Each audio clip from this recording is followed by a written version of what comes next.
Boa noite, muito obrigado. Sejam todos muitíssimo bem-vindos a mais uma reunião de estudo e prática da meditação Shinsokan.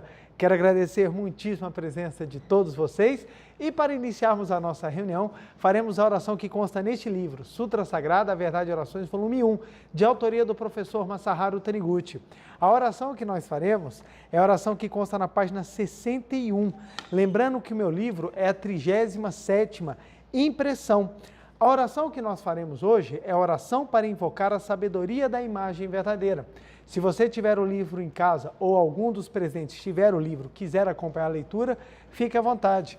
Caso contrário, pode assumir a posição de oração ou uma posição confortável para juntos visualizarmos, vibrarmos, elevarmos a nossa mente com as palavras da oração. Vamos lá então? Oração para invocar a sabedoria da imagem verdadeira. Somos filhos de Deus. Isto significa que a vida de Deus se aloja em nós e nos vivifica. Quando analisamos atentamente o funcionamento do nosso organismo, compreendemos que ele não é movido por uma máquina, mas sim pela vida de Deus. É evidente que a sabedoria que transforma os alimentos ingeridos em elementos componentes do corpo humano e os dispõe de forma a organizar o físico humano não é decorrente da força da matéria. Há pessoas que, comparando o maravilhoso funcionamento do cérebro com o de um computador, pensam, de modo simplista e materialista, que os reflexos e as faculdades mentais são resultantes da reação automática do cérebro. Porém, ainda que o cérebro reagisse automaticamente como um computador, analisando como o computador é formado, verificaremos que as peças materiais não se ajuntaram por acaso. Até mesmo o computador, feito por combinação de peças materiais tais como transistores e diodos, foi inventado e criado pela inteligência que o projetou antes de ele existir. E o computador chamado cérebro, embora não passe de um pequeno aparelho encaixado na pequena caixa craniana, possui mais de 15 bilhões de células nervosas ordenadamente dispostas. A criação desse aparelho tão perfeito, que consegue idealizar livremente criações e associações novas, não pode ter sido feita ao acaso, por partículas materiais sem inteligência, ou pelo conjunto delas. Podemos entender assim que a espantosa sabedoria que concebeu e criou o cérebro transcende o corpo carnal, transcende a matéria. Essa sabedoria sumamente maravilhosa que está no âmago transcendente da matéria, no âmago transcendente do corpo, é o Filho de Deus criado por Deus, a imagem verdadeira de nós homens, o Deus que se aloja em nós. Essa sabedoria sumamente maravilhosa normalmente deixa a cargo do cérebro humano as decisões do cotidiano. Mas, quando praticamos a meditação Shinsokan, concentramos nossa mente e evocamos essa sabedoria da imagem verdadeira, ela entra em ação, age sobre nós, orientando-nos diretamente. Por essa razão, prometemos a Deus praticar diariamente a meditação Shinsokan, contemplar a nossa imagem verdadeira, seguir a orientação da divina sabedoria da imagem verdadeira, dedicar-nos ao bem da humanidade, do país e da sociedade, contribuir para a elevação espiritual e prosperidade de todos os familiares e, dessa forma, levar uma vida digna que vale a pena ser vivida. Obrigado, Deus, por ter nos feito conhecer esta verdade. Muito obrigado, muito obrigado, muito obrigado. Uma oração muito profunda, como todas, mas ela é muito profunda, muito maravilhosa, e ela nos mostra a grandiosidade que é a vida como a construtora e a orientadora da nossa existência. Então, essa analogia do corpo humano com o computador é muito interessante, porque nos faz pensar realmente, nosso corpo não vive pela matéria, ele vive pela vida de Deus que se aloja. E quando nós entramos em contato com essa vida de Deus por meio da meditação Shinsokan, a nossa existência ela passa a ser uma existência digna, que vale a pena ser vivida. Muito obrigado, muito obrigado. Muito obrigado, muito obrigado. Quero agradecer a todas as pessoas que estão aqui presentes na noite de hoje. Você que está em casa, meu muito obrigado, muito obrigado. Quero agradecer imensamente o carinho que sempre recebo de todas as pessoas que deixam mensagem nos dois canais do YouTube, da Seichoné do Brasil e da Meditação Shinsokan. Meu muito obrigado. Então entra lá no canal da Meditação Shinsokan, nós temos uma nova modalidade de Meditação Shinsokan, as 4 mentes imensuráveis de Buda, tá lá. é só você procurar, tá numa playlist separada, com 8 tempos diferentes para você praticar, tá bom? Maravilhoso que a gente possa cada vez mais purificar os nossos sentimentos, elevar os nossos pensamentos e mudar a nossa vibração por meio da prática da meditação Shinsokan. Lembrando que o livro Meditação Shinsokan, Ver e Contemplar Deus, também tem, além da meditação Shinsokan básica, outras 5 modalidades em que você pode desfrutar e você pode se engrandecer, fazendo também outras maneiras de sentirmos a vida de Deus por meio da meditação, ok? Não deixe de curtir e compartilhar esse vídeo para que mais e mais pessoas tenham a chance de recebê-lo, porque quando nós demonstramos importância no vídeo, o próprio YouTube se encarrega de divulgá-lo. E hoje vou falar sobre um tema muito gostoso de falar, que é sobre fé. Nós vamos falar sobre tipos de fé. E o interessante é que vamos abordar, a fé é um assunto que quando nós entramos na seara religiosa, na seara filosófica, acaba sendo sempre um ponto muito importante, sempre abordado. Por quê? Porque a fé é aquilo que move, aquilo que nos dá o substrato para que desenvolvamos a prática necessária de um ensinamento filosófico e um ensinamento religioso. Então, nós vamos trabalhar a fé, só que nós vamos trabalhar não o aspecto total da fé, nós vamos trabalhar pontos, né? Uma faceta da fé, e eu acho importante falar isso, porque a pessoa vai falar assim, não, vai falar tudo sobre a fé. Fé é algo bem complexo, é algo bem amplo, e nós não temos, pela limitação de tempo, condições de abarcar todos os pontos. Então eu vou abarcar sobre um viés, a fim de que nós possamos desenvolver uma ideia e chegar ao final mostrando a importância de nós entendermos o que é uma fé correta. E para isso eu vou utilizar como livro-texto o livro A Oração Tem Força, a Oração Tem Poder, do preletor Heitor Miyazaki. Preletor Heitor Miyazaki, grande amigo, um beijo no seu coração, meu querido, que é um grande orientador da Seiichi Noe e que tem vários livros já publicados pela Seiichi Noe, tem uma linguagem fácil, uma linguagem direta, e ele trouxe, bem no início do livro, esse ponto dos tipos de oração que o professor Masaharu Taniguchi cita no livro A Verdade da Vida, volume 2. Então, exatamente pegando esse gancho, eu achei muito interessante trazer para que nós possamos entender esse conceito dos tipos de fé e a importância de nós compreendê-las. E para começarmos, então vamos lá. O ponto primeiro que nós precisamos entender é vamos abarcar um pouquinho um conceito de fé. Não vamos exaurir o conceito de fé, mas vamos abarcar um trecho. Fé nós podemos entender de duas formas, grosso modo. A primeira, fé como a base naquilo que nós acreditamos. Então, a fé seria o fundamento daquilo que nós acreditamos. Fundamento da crença, por exemplo. O fundamento da crença. Então, eu tenho fé nisso. Eu acredito naquilo. Esse ponto, para mim, é verdadeiro. Então, fé como o fundamento, aquilo que faz com que você acredite em algo. E o segundo aspecto da fé é o próprio acreditar. Então, nós utilizamos normalmente a palavra fé nesses dois aspectos. Ah, mas eu não estou conseguindo. Você precisa ter fé. O que você está dizendo? Você precisa acreditar. Então, nós utilizamos normalmente a palavra fé nesses dois aspectos. Lembrando, não são só eles, mas a grosso modo, quando as pessoas falam em fé, elas falam em acreditar e elas falam no fundamento da crença. E aqui vem um ponto muito interessante. Quando nós estamos falando de fé, as pessoas sempre falam assim, precisamos ter fé. Aí você fala, pô, realmente, precisamos ter fé. Aí vem a pergunta, em quê? Fé em quê? Nós precisamos acreditar em quê? A resposta que a maioria das pessoas religiosas dão é simples, direta e de fácil entendimento.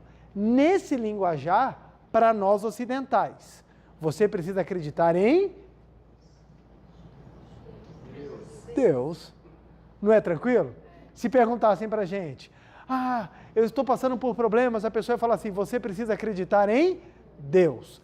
Para nós ocidentais, de uma doutrina histórica, judaica cristã, tranquilo você falar acreditar em Deus. Mas se a gente for, de repente, para um outro local onde as pessoas não têm esse conceito, nós vamos falar para elas acreditarem em quê? Se a gente encontrar um povo, tem um povo, agora eu não me recordo o nome, mas eu sei que eles ficam isolados numa ilha, salvo engano no Pacífico, que eles não têm contato. É o povo mais isolado que existe na face da Terra na atualidade. E quando as pessoas chegam com o barco, eles atacam o barco. Tudo que as pessoas tentam jogar na ilha, eles atacam, eles destroem. Então, assim, eles são avessos a qualquer tipo de contato. Imaginemos que nós consigamos entrar nessa ilha e conversar com algum deles. Aí nós vamos falar de Deus. É um conceito que eles não têm. Eles não têm o conceito de Deus que nós temos. Então, quando a gente para pensar sobre isso, a gente fala, olha que interessante.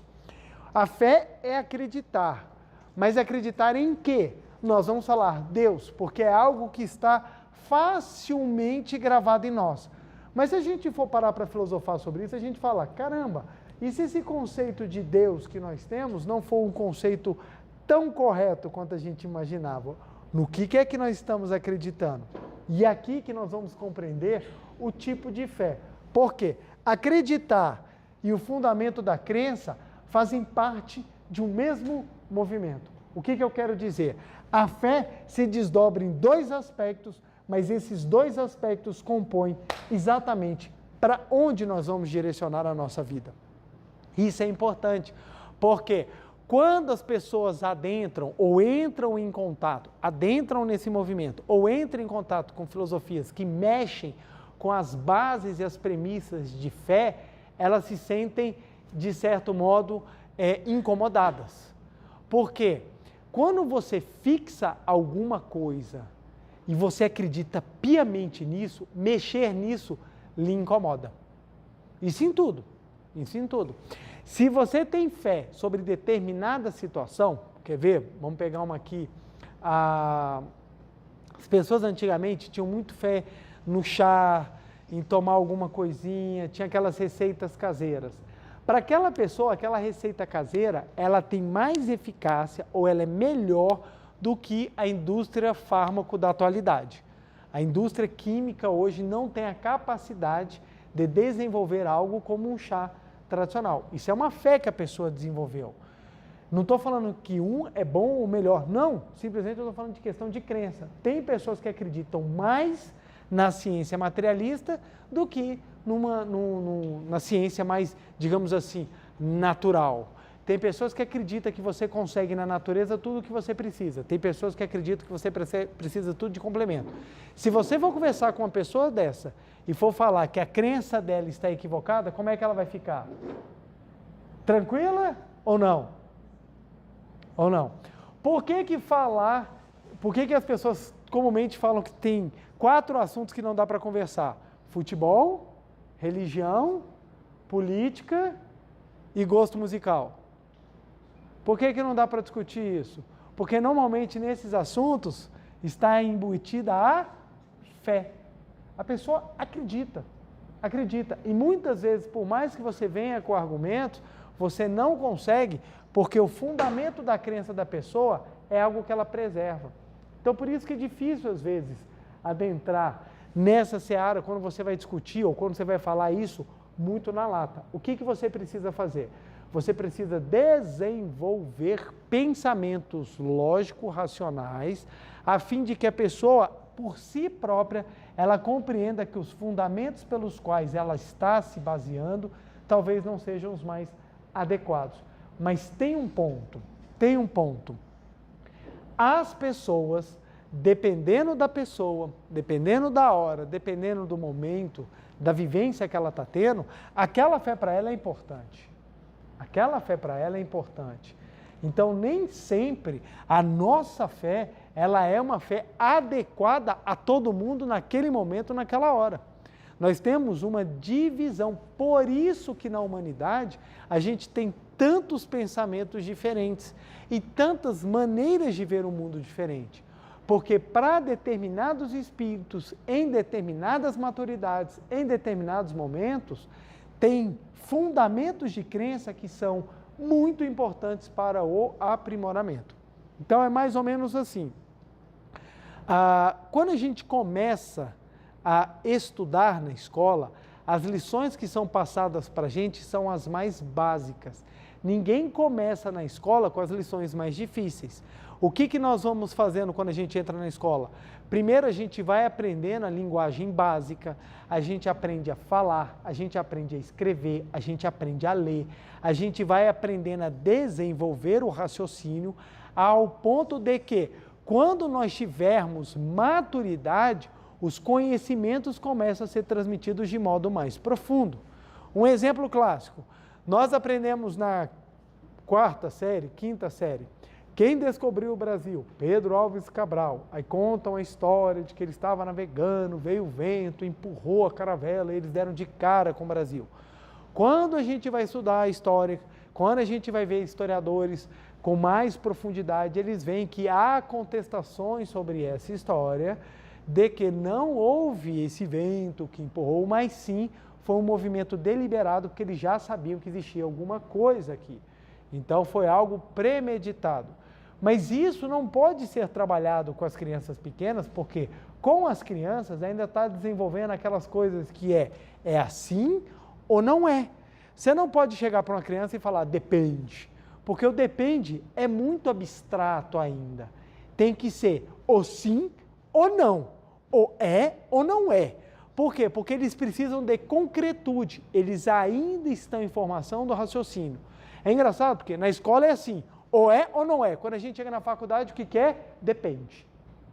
O estudo da faculdade é tudo depende. Você poderia ter as matérias, depende 1, depende 2, depende 3, porque tudo depende. Direito, então, você tem a teoria A, a teoria B, a teoria C, que ela faz o quê? Junta as duas e fala, depende. Depende. As pessoas perguntam, e aí, pode ou não pode? Qual é a resposta que todo jurista fala? Depende. Esse é um raciocínio muito mais difícil, porque nós gostamos de sentir o cômodo de saber se é ou não é.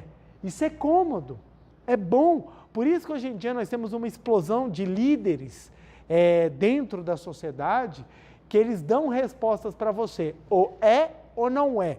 Porque já facilita, eu não preciso nem pensar, não preciso nem amadurecer, eu não preciso crescer. Você já me fala ou é ou não é. E isso atrai as pessoas.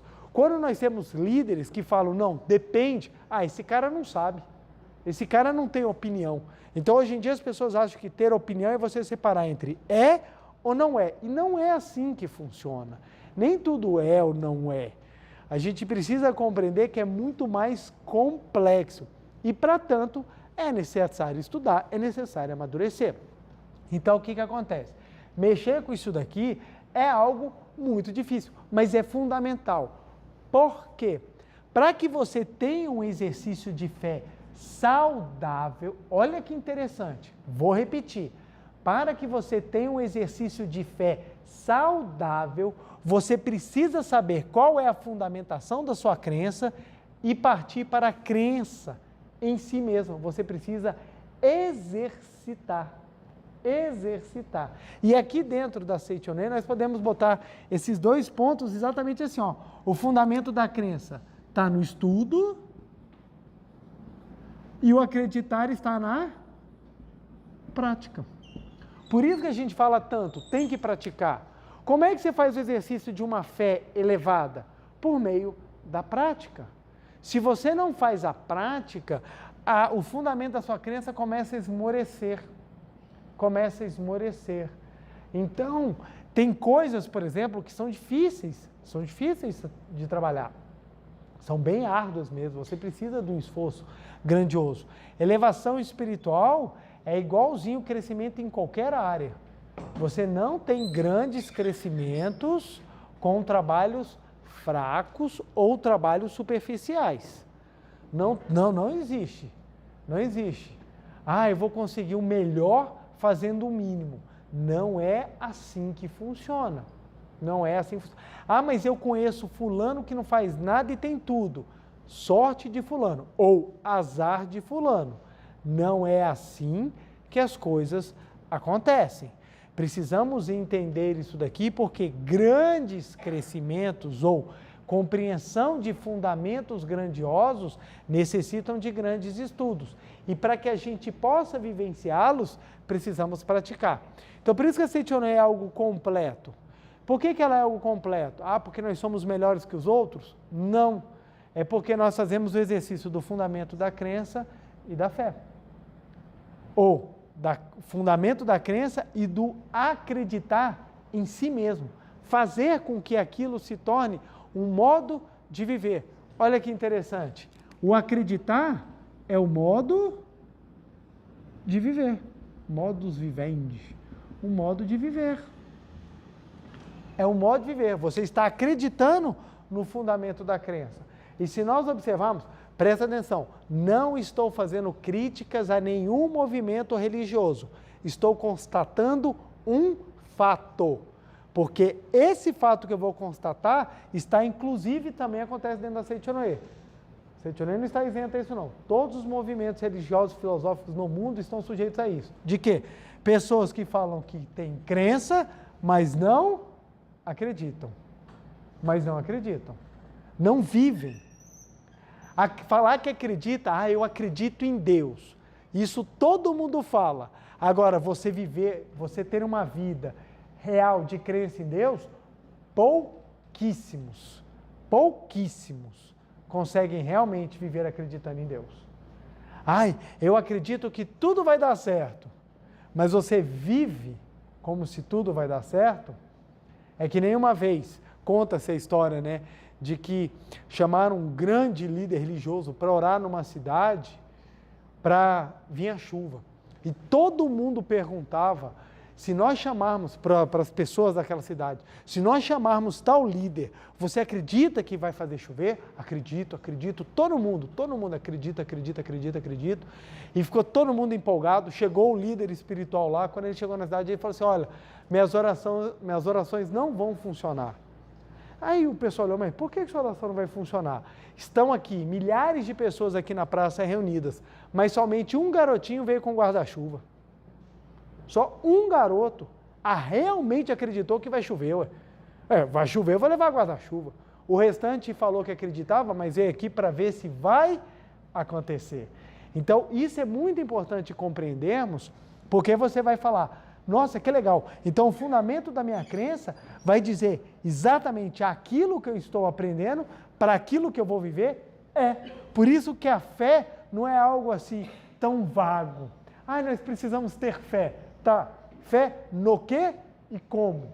E aí a gente começa a desenvolver o crescimento. E para isso vamos estudar aqui rapidamente as modalidades de fé, lembrando, isso aqui não é crítica, não é falando que é ou não é melhor, é uma constatação das fés que normalmente se manifestam no mundo. Para isso, capítulo 3 do livro A Oração Tem Força, a Oração Tem Poder, do preletor Heitor Miyazaki, página 45. Ele já fala que lá na página 124 do livro A Verdade da Vida, volume 2, você encontra esses tipos de fé. Eu vou organizá-las de forma a ficar mais didáticos, para nós podermos trabalhar. Vamos lá. A primeira fé que o professor Masaharu Taniguchi fala, lembrando também que o professor Masaharu não esgotou, ele trouxe alguns exemplos. Não é exaustiva a lista, mas é somente para mostrar como é que a gente pode se adequar, ou como é que a gente pode observar. Vamos lá. Eu não vou botar fé em todos, não? Vamos lá. Deixa eu só colocar já como é que ele fala. Tipos de fé, a primeira, a de São Francisco. A de São Francisco. A segunda, da salvação dos maus.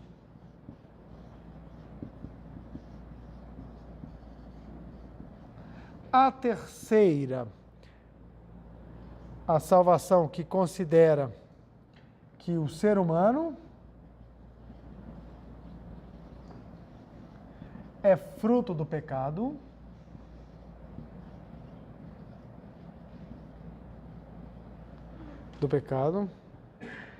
A quarta, que é a fé na ira de Deus.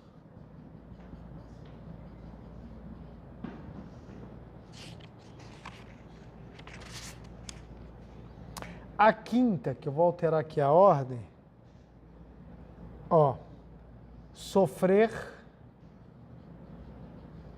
as consequências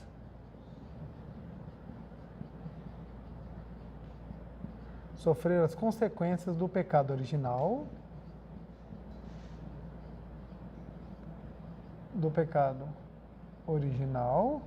e a sexta, lembrando que a lista é só exemplificativa, que o homem é filho de Deus.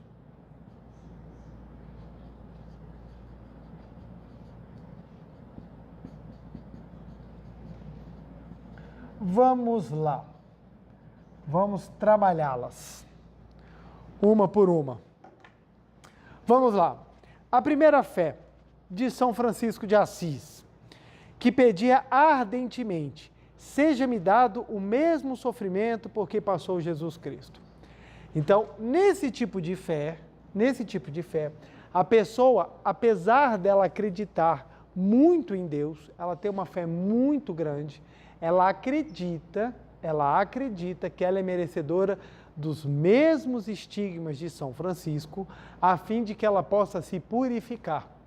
Então, é uma fé em que pede o sofrimento para si. Pede o sofrimento. Eu preciso sofrer como São Francisco porque eu quero atingir a santidade. E para ser santo, eu preciso sofrer como Jesus Cristo. Então, é uma fé que se baseia na ideia de que o sofrimento purifica e, além disso, é o sofrimento que vai te trazer para perto de Deus. Então, é uma fé. Vocês vão reparar que algumas delas você vai encontrar mais de um tipo numa mesma crença, numa mesma pessoa. Você vai encontrar. Vão ter pessoas que vão ter quase todas juntas, assim. A pessoa consegue ter todo tipo de fé e atrair tudo. Então, esse tipo de fé é uma fé que ela busca a dor sagrada. Ela busca a dor sagrada. Eu preciso sofrer o sagrado, como Jesus sofreu, porque a ideia é o seguinte: como as pessoas pensam no raciocínio, lembrando, estou só constatando como é que é feito o raciocínio, tá bom?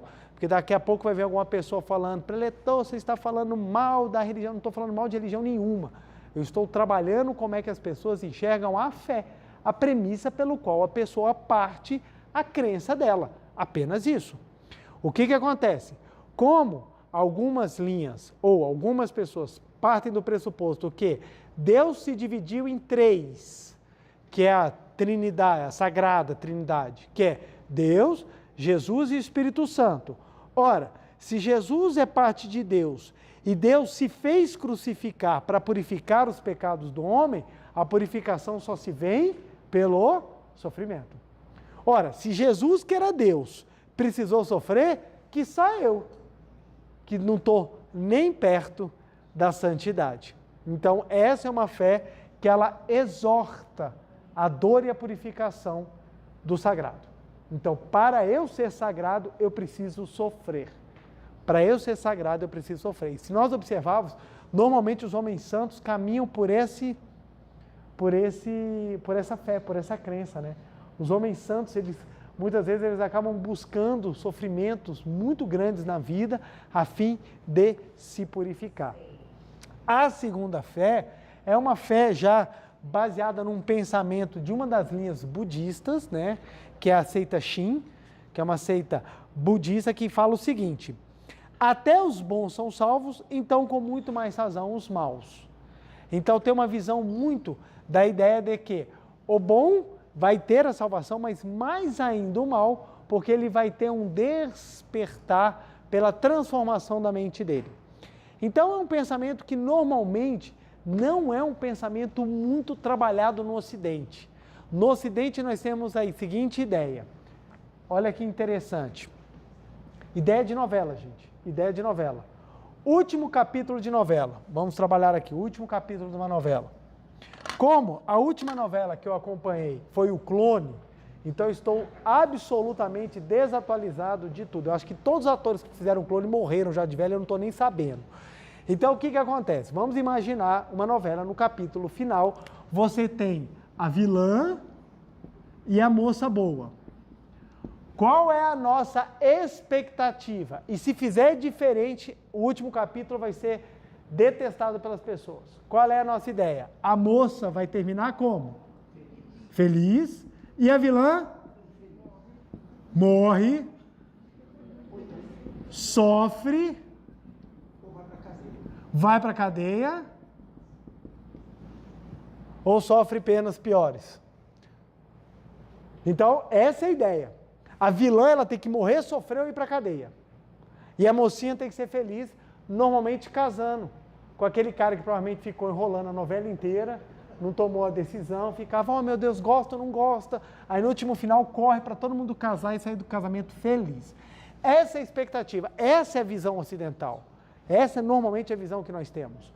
O bonzinho fica feliz e o mal sempre vai sofrer. Então, quando você traz uma ideia do Oriente, que é a salvação dos maus, muitas vezes as pessoas não conseguem entender. Mas como assim?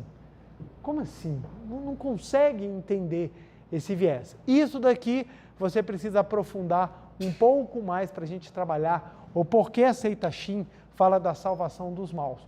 Como não é o objeto da nossa palestra hoje, então eu vou deixar somente uma visão mais cultural do Oriente, de entender que na transmigração kármica, aquele que purifica mais os seus karmas, manifestando aspectos não condizentes, tem maior possibilidade de perceber os erros e se arrepender. Olha que interessante. Ou seja, quem mais erra, quem mais dá cara com a cara na parede é o que tem mais chance de perceber que está errado e mudar conscientemente, voluntariamente a sua postura. Por isso que fala a salvação dos maus. Ou seja, quem está errado tem mais chance de acertar do que quem está certo. Por quê? Muitas vezes quem está certo se vangloria de estar certo.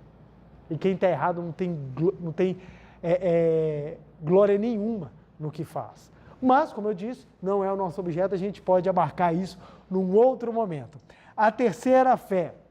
O ser humano é fruto do pecado. Também há a fé que considera o homem pecador. Enquadra-se aqui que o ser humano é fruto do pecado por ter nascido através de um ato pecaminoso e da alegação de que nascemos como pecado de Adão e Eva.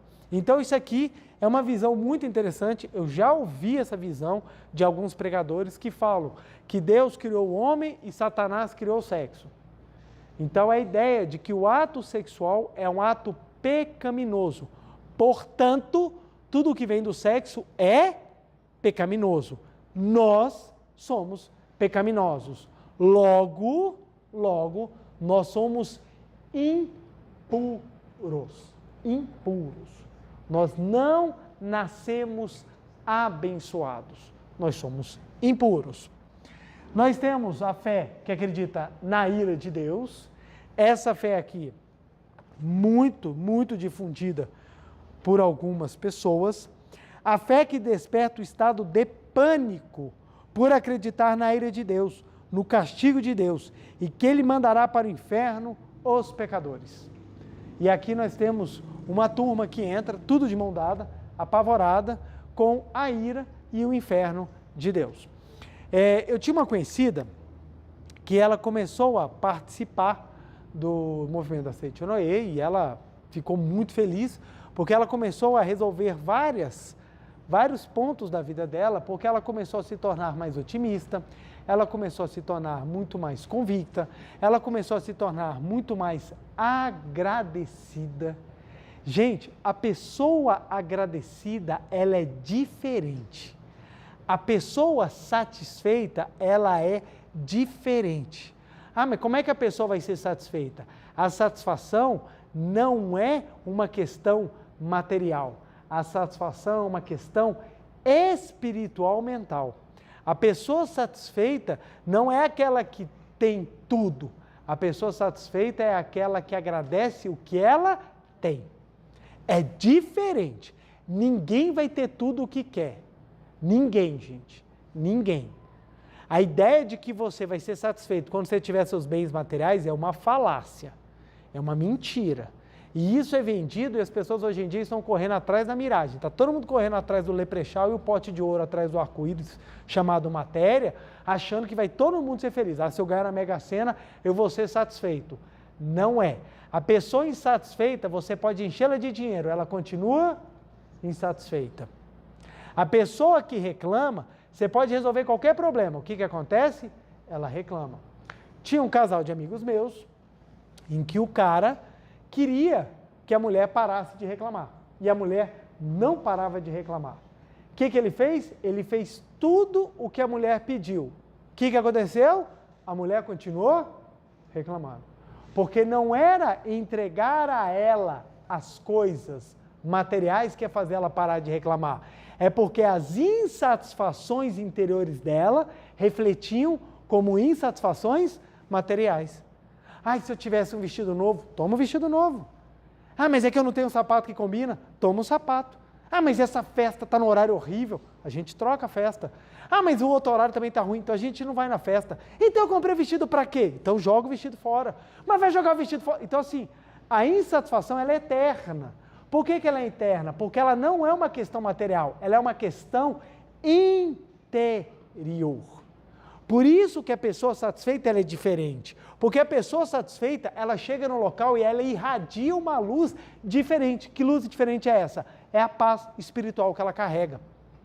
Então, na Seichonen, nós trabalhamos para que as pessoas sejam pessoas mentalmente satisfeitas. Não estou falando que elas são mentalmente acomodadas. Olha a diferença. Mentalmente satisfeita não tem nada a ver com mentalmente acomodada.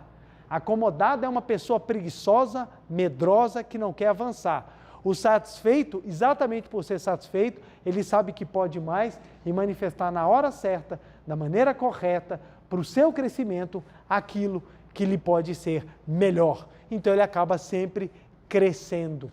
E o que cresce na satisfação, cresce sólido. O que cresce na insatisfação, constrói um castelo na areia.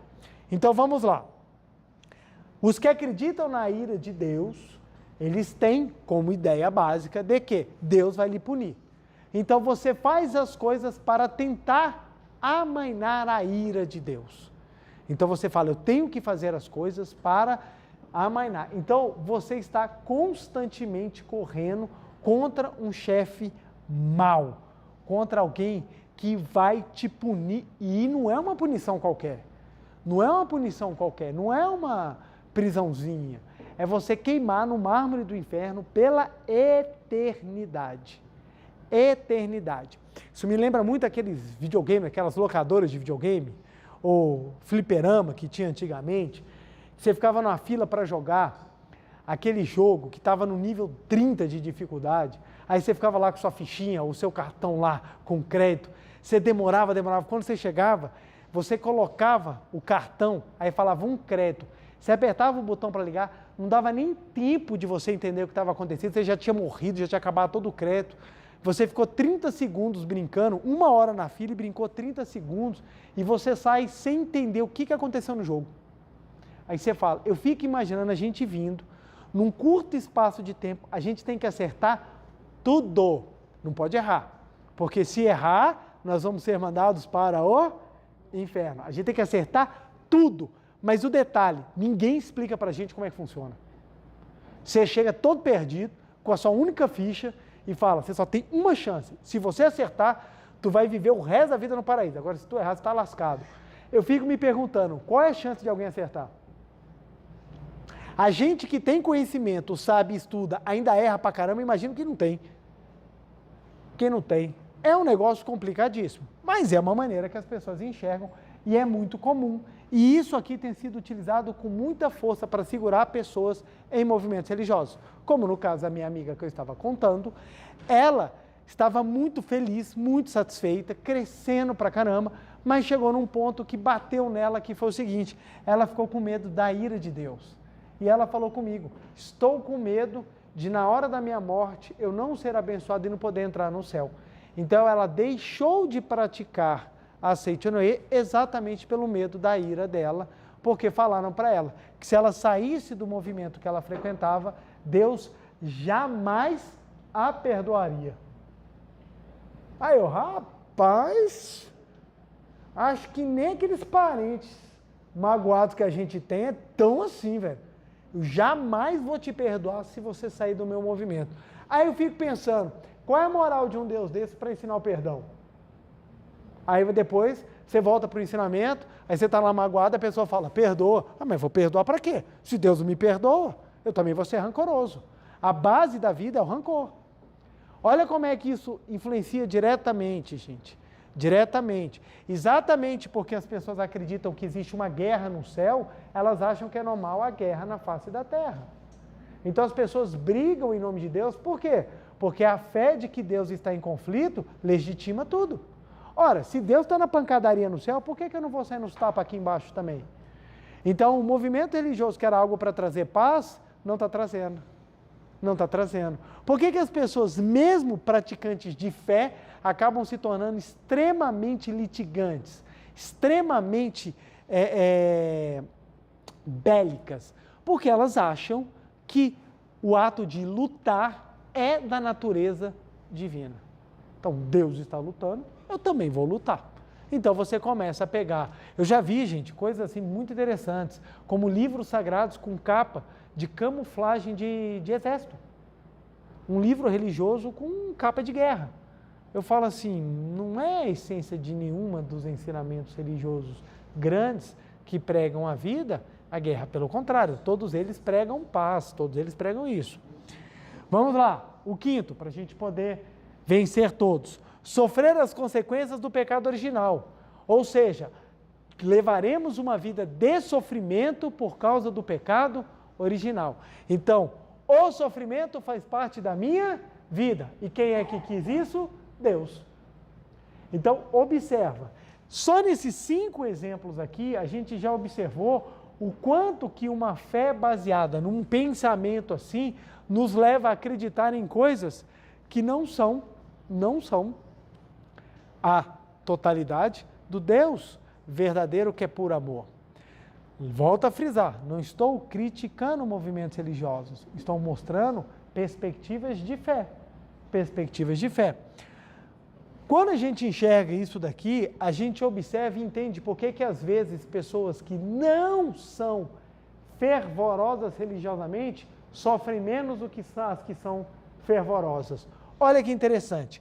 A pessoa que acredita que a vida dela é sofrer por causa do pecado original, ela acaba atraindo para ela mais sofrimento do que a pessoa que fala que isso tudo é besteira. Ah, isso é tudo besteira, Deus nem existe.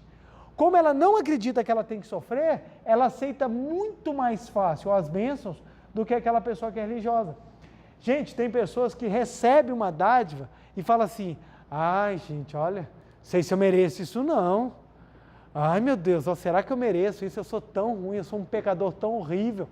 Você entrega isso para uma pessoa que não tem esse pensamento, a pessoa fala, oba, mereço sim, ué, eu quero. Então, esse exercício aqui, ou essa maneira de ver o mundo, demonstra muito como as pessoas enxergam a própria criação. Então aqui é Deus pensando, tem que sofrer. Aqui é Deus criando o mal. Aqui, o ser humano ele é fruto do pecado. O ser humano ele é fruto do erro. O ser humano ele é o próprio erro. Ira de Deus. Eu estou tão bravo com o ser humano que eu estou a fim de dar-lhe uma chinelada. Toda vez que ele errar, toma-lhe um raio na cabeça. Porque eu sou revoltado. E vai todo mundo sofrer. Já que vocês erraram, um casal, há tempos imemoráveis, decidiu comer uma maçã de uma árvore que não podia. Fizeram a primeira invasão de terra na história da humanidade. Furtaram o fruto e por causa disso, Deus agora vai fazer todas. Deus deixa chegar a 8 bilhões de pessoas para todo mundo sofrer por causa daquele primeiro casal pelado e irresponsável que pegou a maçã. Então a gente começa a entender e fala assim, cara, a coisa não faz muito sentido.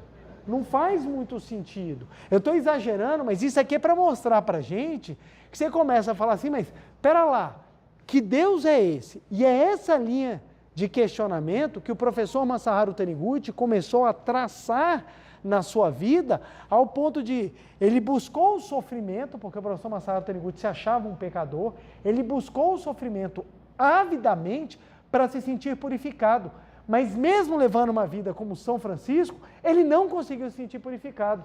Aí o que aconteceu? Ele falou assim, gente, se eu não consigo sentir amparo em Deus, então eu não acredito em Deus.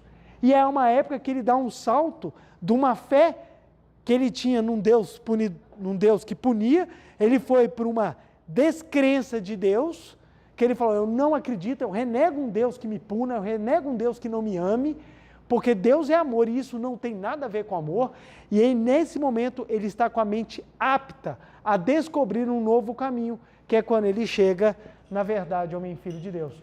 Quando ele descobre que Deus é o mais profundo, absoluto e perfeito amor. Não há falhas nem treva dentro da criação divina. Olha o quanto que isso é impressionante.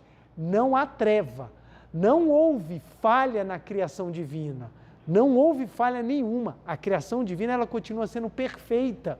Nós não enxergamos a criação perfeita exatamente porque o exercício da nossa fé não está voltada para a crença real na nossa natureza divina. A nossa fé está voltada para nós acreditarmos que nós somos fruto do pecado, que nós somos maus, que nós somos pessoas indesejáveis e Deus não nos ama. Não nos ama. Tanto que se você expressar uma intimidade com Deus, as pessoas vão falar que você é uma pessoa que está sendo indigna, sacrilégio. Você está falando sacrilégio. Se você falar, sou filho de Deus, a pessoa, que absurdo, quem você pensa que é para falar que você é filho de Deus? Ora, se Deus criou tudo, eu estou no meio da criação. Se eu estou no meio da criação, eu sou filho do cara. Quer você goste, quer você não goste. E isso daí mexe com as pessoas porque elas não conseguem aceitar que o homem não é fruto do pecado. Ora, quem é que criou o pecado? Se você falar que Deus criou o pecado, beleza, é teu exercício da fé. É tua crença, você pode acreditar no que você quiser. Mas não dá para imaginar em alguém perfeito, onipotente, onisciente e onipresente, fazer algo que seja imperfeito. Porque se fizer algo que é imperfeito, quem fez não é perfeito. Logo, se Deus é perfeito, ele só pode ter criado perfeito. E é a partir dessa premissa que o professor Masaharu Taniguchi começa a desenvolver uma nova fé revolucionária, que é a fé da verdade, o homem é filho de Deus.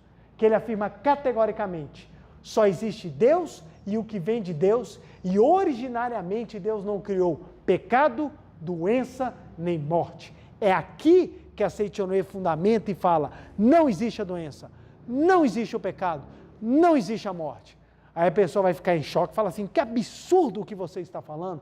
Como é que você vem me afirmar que não existe a morte? O cemitério está cheio de corpos. Como você me falar que não tem a doença? Nós estamos vivendo um momento aqui no Brasil que você tem um chá revelação. Ou é Covid ou é dengue. Você escolhe qual dos dois. A gente está vivendo um momento que está todo mundo doente para todo lado. Você vem falar que a doença não existe? E você vem falar que o pecado também não existe? Olha o tanto de coisa horrível, tanto de coisa de mazela que as pessoas estão vivendo. Presta bem atenção. Originariamente, isso não é existência. Tudo o que nós enxergamos é fruto da mente e não da criação divina. Quem está enterrado no cemitério são corpos materiais, não a vida de Deus. A vida de Deus não morre, porque a vida de Deus é imortal. O corpo, como um aparelho, como uma máquina, como um veículo, ele sim se desgasta, acaba e é colocado no cemitério. O homem, que é vida, jamais. A doença não é manifestação da vida, pelo contrário, a doença é a ausência da manifestação plena e total da vida por causas mentais. Logo, corrigindo as causas mentais, se for o momento, se for a hora, se for adequado, a pessoa cura. Se não for mais encerrada a missão, a pessoa parte. Mas a doença não é existência verdadeira, ela é passageira. A vida não fica doente. Quem fica doente é o corpo. A vida, jamais, porque a vida é imortal. A vida não tem como ficar doente. E o pecado nada mais é do que a manifestação da fé equivocada, da fé errada, da descrença do homem em sua natureza divina, e acreditando que é fruto do pecado, fruto da matéria, ele acaba buscando satisfazer sempre a matéria em detrimento do seu crescimento, do crescimento do seu espírito. Isso acaba transformando o mundo onde nós vivemos no mundo de incompreensão e não de amor. O mundo que nós vivemos é mundo da projeção, não é o mundo da criação. Como as pessoas não conseguem enxergar isso porque a fé está baseada na matéria, elas não conseguem dar esse salto decisivo para acreditar única e exclusivamente em Deus. Só existe Deus e o que vem de Deus. Isso é a base que nós acreditamos. E como é que a gente faz para começar a viver isso? Primeiro passo, meditação. Se nós não meditarmos, se nós não aprofundarmos, se nós não vivenciarmos isso de maneira plena, a gente não consegue dar esse salto decisivo para mudar a forma como nós vivemos. Tem que ser um salto decisivo. Esse salto decisivo, ele vem com a verdadeira compreensão. Deus está aqui e agora. Gente, olha que profundo isso. Olha que profundo isso. Deus está aqui e agora e me ama. Deus está aqui e agora e me ama.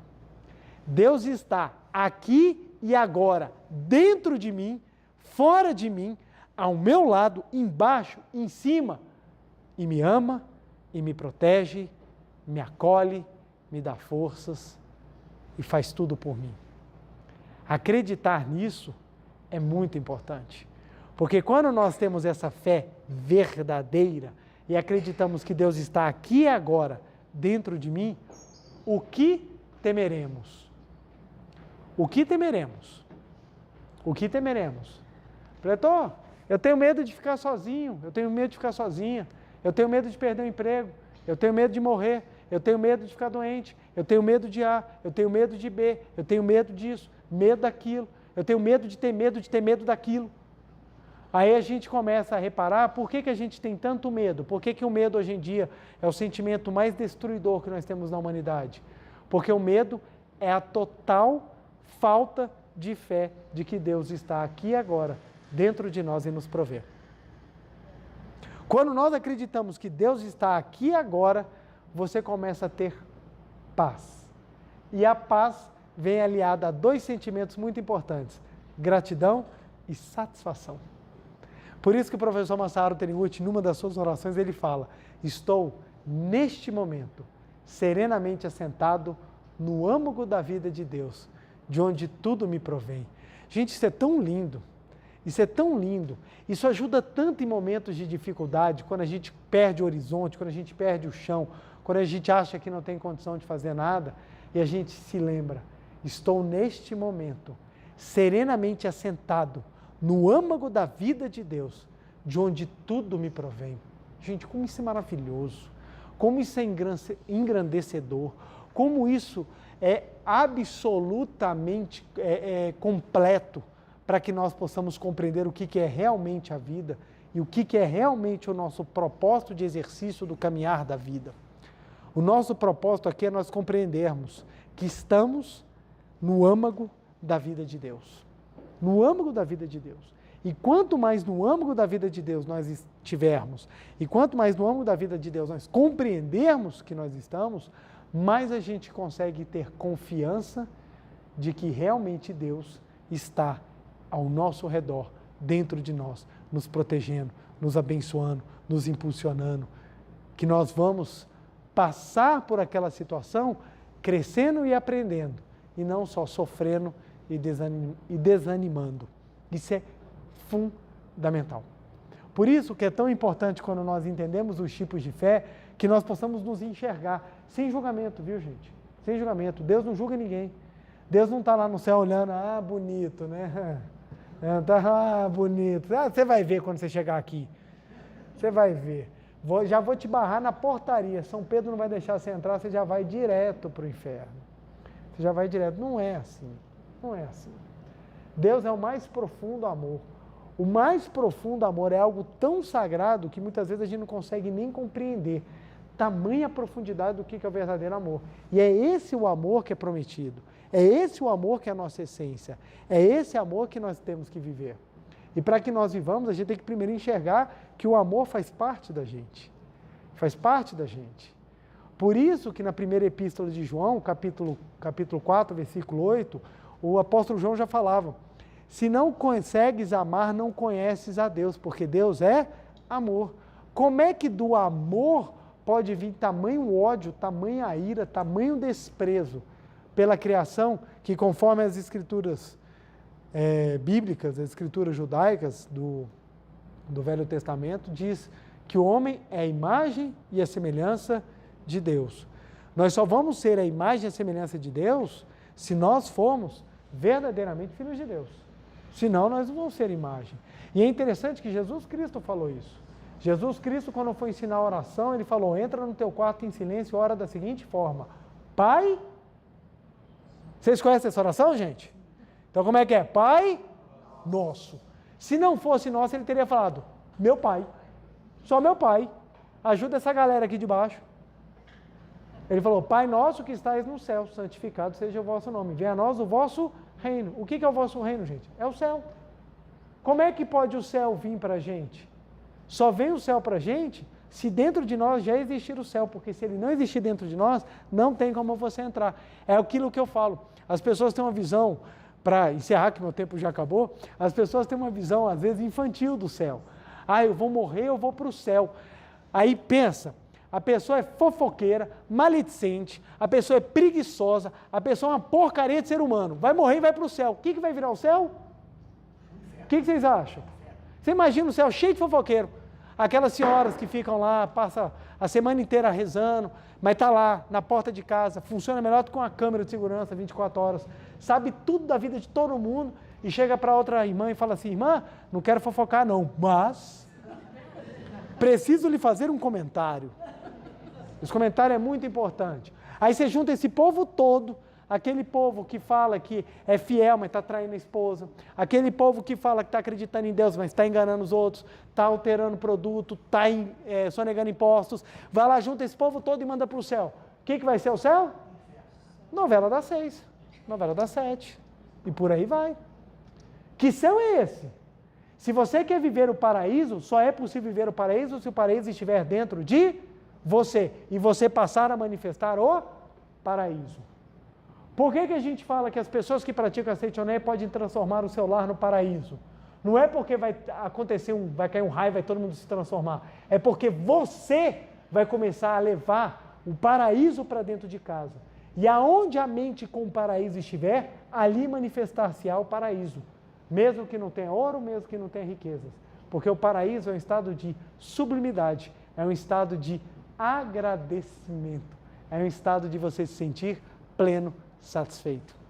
Que profundo, que lindo e que é maravilhoso quando nós descobrimos uma fé que realmente nos leva ao crescimento, ao despertar, ao amor, que nos leva verdadeiramente a Deus. Vamos lá então, gente, praticar nossa meditação Shinsokan para que a gente possa sentir a vida de Deus, o amor de Deus e sintamos realmente, estamos aqui agora, serenamente assentados no âmago da vida de Deus, de onde tudo me provém. Vamos lá então, gente? Muito obrigado. Uma reverência. Muito obrigado, muito obrigado. Queiram sentar-se, por favor, e assumir a posição de oração. Você de casa também, queira sentar-se na ponta da cadeira, calcanhares levantados, mãos justapostas, formando um triângulo equilátero. Lembrando sempre, dúvidas sobre a postura física e a postura mental, você encontra no livro Meditação Shinsokan, Ver e Contemplar Deus. Recomendo muito a leitura para que você aprofunde na meditação Shinsokan e entenda a importância de você se sentir um com Deus. E a prática que melhor te traz os benefícios dessa sensação de união é a prática da meditação Shinsokan. Não é à toa que Shinsokan é a palavra que quer dizer Shin, Deus, So, ver, Kan, contemplar. Então, a prática da meditação Shinsokan é a prática de você ver Deus com os olhos mentais e contemplá-lo. Então, o nome da prática já te mostra qual é a finalidade dela. É de você ver Deus, contemplar Deus, sentir Deus, viver Deus, para que você possa realmente construir uma fé na verdade de que só existe Deus e o que vem de Deus. E Deus é puro amor, portanto, nós também somos puro amor. Vamos lá então, olhos fechados, semblante feliz, porque estamos agora adentrando no mundo de Deus. Canto evocativo de Deus. Ó Deus Pai, que dais vida a todos os seres viventes, abençoai-me com vosso Espírito. Eu vivo não pela minha própria força, mas pela vida de Deus Pai, que permeia os céus e a terra. As minhas obras não sou eu quem as realiza, mas a força de Deus Pai, que permeia os céus e a terra. Ó Deus, que vos manifestastes através da seite Noé, para indicar o caminho dos céus e da terra, protegei-me. Deus, muito obrigado. Neste momento, deixo o mundo dos 5 sentidos e entro no mundo da imagem verdadeira. Aqui onde estou é o mundo da imagem verdadeira. É o oceano de infinita sabedoria de Deus, é o oceano de infinita sabedoria de Deus, é o oceano de infinita sabedoria de Deus, é o oceano de infinita sabedoria de Deus. É o oceano de infinito amor de Deus, é o oceano de infinito amor de Deus, é o oceano de infinito amor de Deus, é o oceano de infinito amor de Deus. É o oceano de infinita vida de Deus, é o oceano de infinita vida de Deus, é o oceano de infinita vida de Deus, é o oceano de infinita vida de Deus. É o oceano de infinita provisão de Deus, é o oceano de infinita provisão de Deus, é o oceano de infinita provisão de Deus, é o oceano de infinita provisão de Deus. É o oceano de infinita alegria de Deus, é o oceano de infinita alegria de Deus, é o oceano de infinita alegria de Deus, é o oceano de infinita alegria de Deus. É o oceano de infinita harmonia de Deus, é o oceano de infinita harmonia de Deus, é o oceano de infinita harmonia de Deus, é o oceano de infinita harmonia de Deus. É o mundo da harmonia absoluta. Neste sublime mundo da grande harmonia, eu, como filho de Deus, recebo de Deus a sua infinita força vivificante. A infinita força vivificante de Deus flui para o meu interior, flui, flui, flui.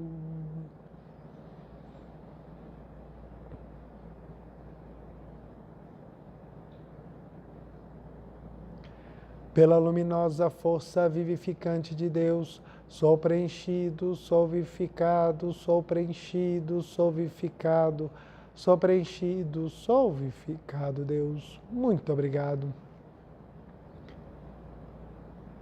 A infinita força vivificante de Deus flui para o meu interior, flui, flui, flui.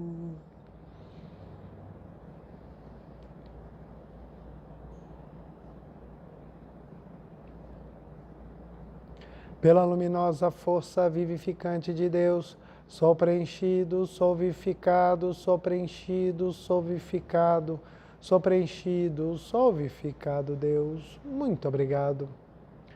A infinita força vivificante de Deus flui para o meu interior, flui, flui, flui.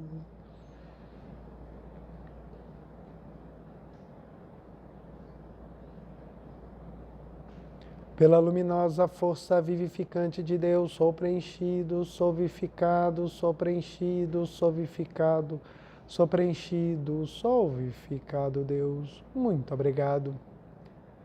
Já não sou eu quem vive, é a vida de Deus que aqui está e vive. Já não sou eu quem vive, é a vida de Deus que aqui está e vive. Já não sou eu quem vive, é a vida de Deus que aqui está e vive. Já não sou eu quem vive, é a vida de Deus que aqui está e vive. Já não sou eu quem vive, é a vida de Deus que aqui está e vive. Já não sou eu quem vive, é a vida de Deus que aqui está e vive. Já não sou eu quem vive, é a vida de Deus que aqui está e vive. Já não sou eu quem vive, é a vida de Deus que aqui está e vive. Já não sou eu quem vive, é a vida de Deus que aqui está e vive. É a vida de Deus que aqui está e vive. Deus, muito obrigado, muito obrigado, muito obrigado. Visualizemos o mundo da imagem verdadeira e nós vivendo a vida de Deus, que é a nossa própria essência. Visualizemos com os olhos mentais e contemplemos essa verdade.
Já não sou eu quem vive, é a vida de Deus que aqui está e vive. Deus, muito obrigado, muito obrigado, muito obrigado. Oração pela manifestação da imagem verdadeira do Brasil. Neste momento, fluindo o mundo da imagem verdadeira, a infinita sabedoria e infinito amor de Deus. Através dessa infinita força, o Brasil se torna tão perfeito como já o é no mundo da imagem verdadeira. Deus, muito obrigado. Neste momento, flui do mundo da imagem verdadeira, a infinita sabedoria e infinito amor de Deus. Através dessa infinita força, o Brasil se torna tão perfeito como já o é no mundo da imagem verdadeira. Deus, muito obrigado. Visualizemos a imagem verdadeira do Brasil.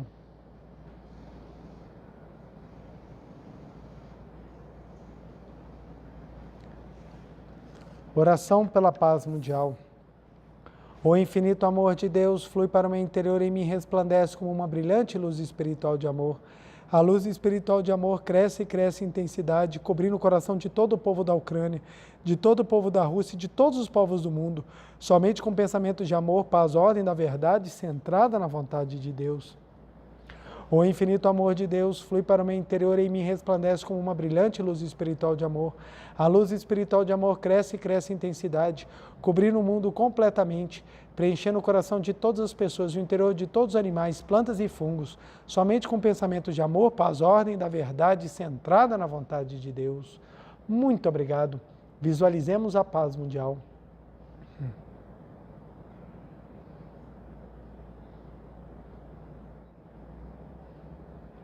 Canto da grande harmonia. A harmoniosa vida de Deus ilumina o universo e no mundo reina a paz. A harmoniosa vida de Deus ilumina o universo e no mundo reina a paz. Muito obrigado, muito obrigado. Fim da meditação, podemos desfazer a postura. Aos que estão aqui presentes, queiram ficar de pé, por favor, para a reverência.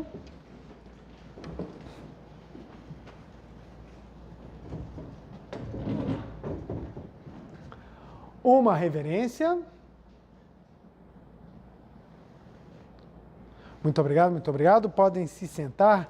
Vamos aqui, nosso dever de casa para essa semana. Dever de casa abençoadíssimo. Vamos lá. Primeiro, nossa meditação Shinsokan. Por óbvio, né? Depois de uma palestra dessa, não tem como a gente não ter a meditação Shinsokan como uma prática. Inclusive, na oração de abertura, se vocês lembrarem, fala exatamente sobre isso. Prometo que farei a meditação Shinsokan. É exatamente porque a meditação Shinsokan nos traz a sensação, nos traz a compreensão, nos traz a vivência de união com Deus. E segundo, a gente pode repetir essa frase. Então, a vida de Deus flui sempre para o meu interior.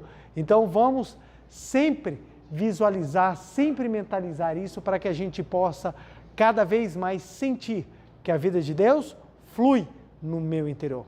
Tudo bem, gente? Quero agradecer a presença de cada um de vocês. Meu muito, muito, muito obrigado. Uma feliz semana e que vocês sintam-se sempre abraçados, amados, protegidos e abençoados por Deus, porque Deus é a sua própria vida. Muito obrigado, muito obrigado.